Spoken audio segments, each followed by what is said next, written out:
Where do you find the middle ground between what is an intellectually and more reasonable defense for something versus what might be instinctive? Because if a knife is coming at you like this, it might be instinctive to just go ahead and try to grab it. Whereas something like a bisecting line, smaller margin for error, but it takes a longer time to really overwrite what somebody might naturally do. So how do you blend the two? Does it depend on who you're teaching? Sometimes it does. A lot of times with different techniques, I'll have people kind of tap into what's more instinctual, if I've got a very short period of time, and then have them refine but it has to be an instinctual response that tactically makes sense. Some instinctual responses don't make tactical sense, and so I don't want to reinforce those. But if it is something that makes sense, then I'll reinforce it by, okay, just do it this way. It's a very natural way to do it. Now let's start adding a little bit of refinement to that. Maybe move this way a little bit more, do this for a little bit more power.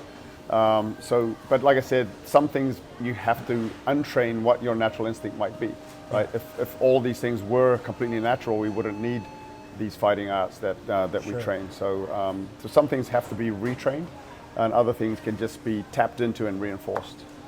When you speak in those terms, I kind of think immediately like turtling up when you're being pounded, right? Might be an instinctive, protective defense, but probably not the best thing to do when you're trying to flip the switch or switch that script over where you're not just being completely defensive. Exactly. And